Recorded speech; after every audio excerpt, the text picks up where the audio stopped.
Face facts, Buddha. You can't control me. Nobody can.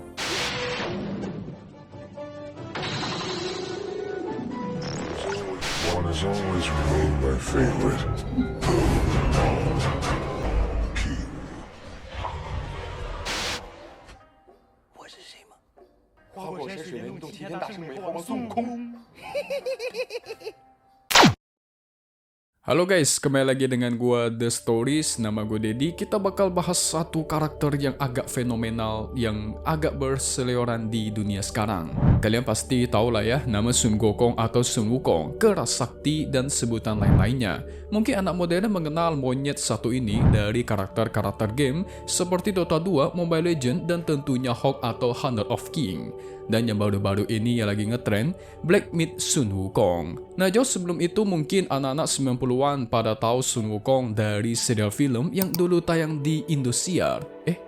Apa Antv ya? Gue lupa nih, jujur aja nih. Tapi pokoknya itulah, ada Sun Wukong, Cupakai, Shao Wuqing, dan gurunya Tang Shanzang. Judul serialnya buat yang pengen nostalgia tuh yaitu Kerak Sakti atau Journey to the West atau Perjalanan ke Barat. Dulu sempat tayang di televisi Indonesia sekitar tahun 1996 atau 1997 gitu. Nah, siapa sih sebenarnya Sun Wukong ini? Dan kemampuannya tuh seperti apa? Dan kenapa dia bisa se-overpower itu dan seterkenal itu? Yuk guys, kita bahas. Tapi sebelumnya, gue pengen disclaimer dulu nih. Cerita Wukong itu ada banyak dan berbeda-beda. Jadi kalau semisal ada sedikit perbedaan, itu merupakan hal yang wajar ya guys. Nah, pertama-tama nih ya, gue pengen jelasin sejelas-jelasnya dulu soal masalah yang masih pada belum tahu kebenarannya. Sun Wukong atau si Raja Monyet merupakan karakter fiksi. Ya betul, ini tuh dia tuh karakter fiksi yang kadang dulu orang-orang tuh mikir itu beneran ada di dunia nyata gitu loh. Salah satunya gue waktu pas kecil. Gue ngira di orang bener-bener ada gitu di dunia asli. Nah, yang kita tahu kan Sun Wukong itu salah satu muridnya Biksu Tang Shanzang atau yang biasa kita panggil sebagai Tong Sanchong. Tapi ternyata bukan awalnya guys. Jadi memang salah satu karakter fiksi yang melegenda Sun Wukong ini kadang orang pikir itu beneran ada seperti Sherlock Holmes gitu loh. Dia tuh kan terkenal karena sebuah novel yang ditulis seorang novelis China dari abad sekitar 1500-an yang namanya itu adalah Wu Chang'an. Nah, Wu Chang'an ini seorang pelajar yang dulu bercita-cita menjadi seorang anggota kerajaan atau kalau gampangnya itu kita sebut juga sebagai PNS-nya China gitulah di zaman dulu. Tapi alhasil dia gagal dan terus berulang kali mencoba, akhirnya dia bisa menjabat selama 2 tahun. Tapi akhirnya dia berhenti karena terkena surat hitam dari rekanan lainnya. Tapi akhirnya dia bisa sukses di bagian penulis novel yang memunculkan cerita Journey to the West atau perjalanan ke arah barat guys. Nah, si Sun Wukong ini nggak punya keluarga ya guys. Awalnya tuh dia lahir dari sebuah batu mistis yang ditemuin di puncak gunung Huakuo namanya. Batu ini merupakan bagian dari bumi yang diberkati oleh langit, menyerap energi matahari dan bulan selama ribuan tahun. Suatu hari, batu ini tiba-tiba meledak dan keluar. Dari dalamnya tuh tiba-tiba keluar seekor kera yang sangat istimewa yang disebut juga sebagai Sun Wukong. Pertama kali keluar si Wukong itu langsung memakan buah di sekitarnya dan beradaptasi. Jadi lingkungannya tuh di dalam hutan guys. Tapi pas awal keluar, matanya itu keluar semacam laser gitu guys ke arah istana langit. Itu tentu menarik perhatian sang dewa Gyo atau kita sebut juga sebagai Kaisar Suci. Jadi Kaisar Suci ini merupakan penguasa dari istana langit. Ya kayak pemimpin para dewa gitulah guys, pemimpin dari semua dunia. Tapi si Kaisar Suci ini gak peduli sama Wukong di waktu itu karena dia pikir Wukong ini cuma seekor monyet yang biasa aja gitu loh. Gak ada spesialnya. Setelah kejadian itu juga, sang kera Wukong yang baru lahir ini akhirnya menemukan kera-kera lainnya dan binatang-binatang lain guys di dalam hutan. Dari situ dia berteman baik dengan mereka, tapi pada suatu hari ketika dia lagi asik main di air terjun, dia dan teman-teman kera lainnya kayak melakukan yang namanya taruhan bagi yang bisa naik ke atas air terjun dan menemukan dari manakah asal aliran air itu, maka dia akan diakui sebagai raja mereka. Nah kebetulan si Wukong dia tuh pengen nunjukin kehebatannya gitu loh. Waktu itu dia udah mulai bengal, mulai sombong, mulai arogan nih. Langsung dia ngomong gas gitu ya kan. Dia pun akhirnya berhasil melompat melewati air terjun dan menemukan sebuah jembatan besi yang di seberangnya itu ada sebuah rumah yang tidak berpenghuni. Lebih tepatnya sih kayak di dalam goa gitu guys. Melihat goa itu yang layak untuk dihuni, dari situlah Wukong mengajak teman-temannya untuk ikutan naik dan menjadikan tempat itu sebagai tempat tinggal yang baru untuk mereka. Tidak lupa Wukong nagih janji kepada teman-temannya yang akhirnya pada setuju kalau Sun Wukong menjadi raja yang baru.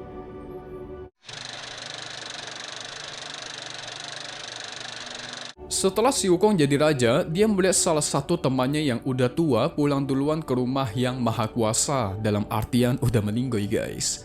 Nah, melihat kejadian itu, si Wukong jadi nggak senang tuh. Dia mulai merasakan yang namanya gelisah. Gelisahnya itu dia sadar bahwa hidupnya sebagai seorang raja itu juga nggak kekal guys. Pada akhirnya, dia pasti akan mati di suatu hari. Rasa takut akan kematian itulah yang mendorong dia untuk mencari yang namanya keabadian. Su Wukong memutuskan untuk meninggalkan kerajaannya dan menjelajahi ke dunia manusia untuk mempelajari ilmu keabadian menggunakan kapal kecil yang waktu itu dia rakit sendiri. Su Wukong pas sampai pertama kali ke peradaban manusia, dia tuh dijauhin dan ditakuti sama para manusia lain. Karena bentukannya aneh dan memang berbeda gitu loh. Ya namanya juga monyet tetapi bisa jalan gitu guys, bulunya banyak. Akhirnya karena merasa dijauhin, Wukong pun memungut baju yang berserakan. Supaya kesannya itu dia mirip dengan para manusia yang ada di sana. Perjalanan pun dilanjutkan, sambil jalan-jalan dia juga pakai kerudung buat nutupin mukanya. Wukong bertemu dengan seorang tukang kayu yang lagi nyanyi sebuah lagu yang cukup unik buat dia. Pas dia tanya dari manakah asal lagu itu, sang tukang kayu menjawab lagu itu dibuat oleh seorang immortal atau pemilik keabadian yang tinggal di dalam hutan. Dari situlah Wukong tertarik dan mencarinya dan akhirnya dia sampai di semacam kuil gitu guys.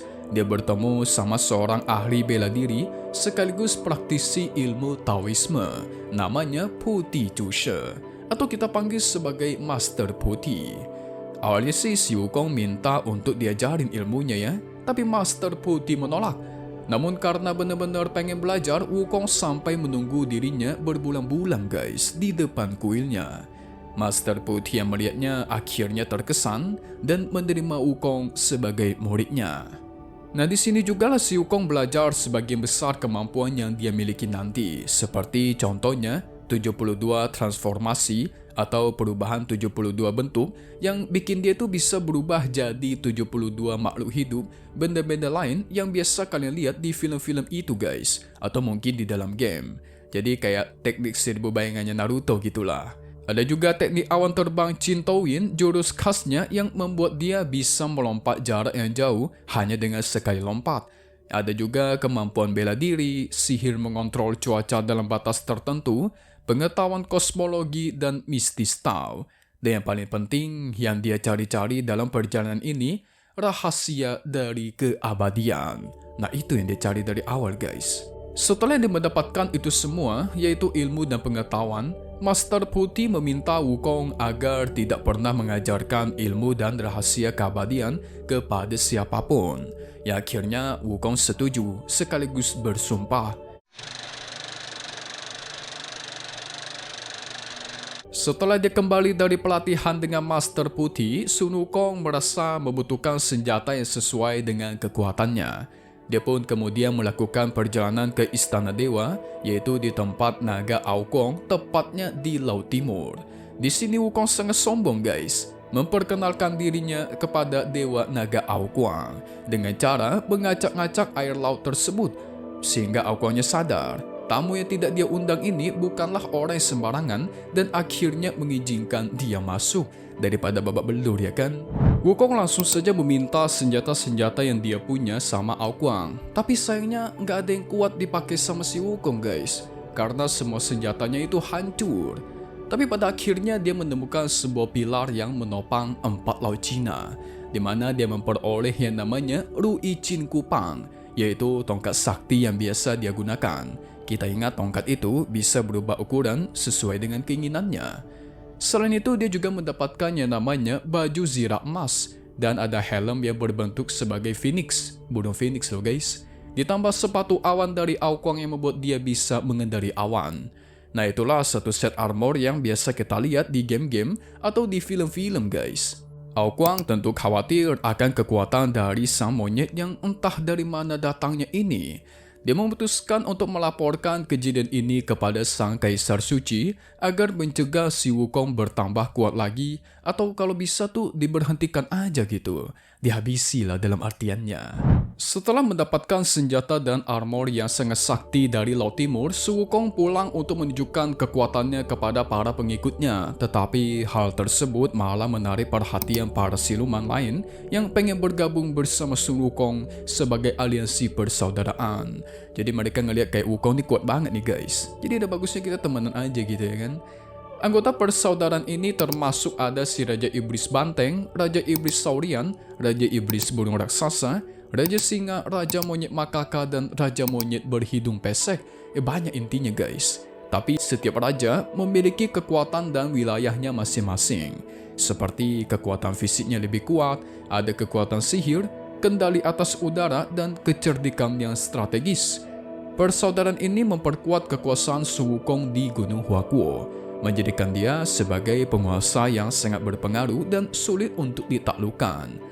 Mereka semua pun bersama-sama menguasai berbagai wilayah dan saling mendukung dalam menghadapi para musuh, baik dari dunia fana ataupun dunia dari surga guys. Setelah kembali ke kerajaannya, Sun Wukong terus menjalani hidupnya sebagai Raja Kera dan membentuk aliansi dengan beberapa siluman lain. Tapi ada satu malam guys, ada salah satu agen dari dunia bawah atau dunia neraka itu menculik Sun Wukong saat dia sedang tidur. Si Wukong dibawanya ke hadapan Yan Luowang, yaitu penguasa dari dunia neraka. Jadi si Wukong ini pengen dimasukkan ke dalam kitab kematian guys, supaya dia mati secara paksa. Sun Wukong yang tidak mau menyerah pada kematian, dia pun mengamuk di dunia bawah. Dan akhirnya dia menemukan kitab kehidupan dan kematian, serta dia mencoret namanya beserta nama-nama semua kera dari kerajaannya guys. Dengan dia melakukan itu semua, dia tuh memastikan bahwa mereka semua sekarang itu menjadi abadi dan bebas dari kematian alami. Jadi ada buku nih, isinya catatan nama, misalkan nama gua gitu kan. Tapi gue coret namanya, otomatis gue tuh udah gak bisa mati lagi guys. Gue bakal tetap di dunia ini doang. Tentu tindakan seperti ini mengganggu keseimbangan alam dan mengundang kemarahan dari si Yan Luowang, serta perhatian lebih dari para dewa yang ada di surga.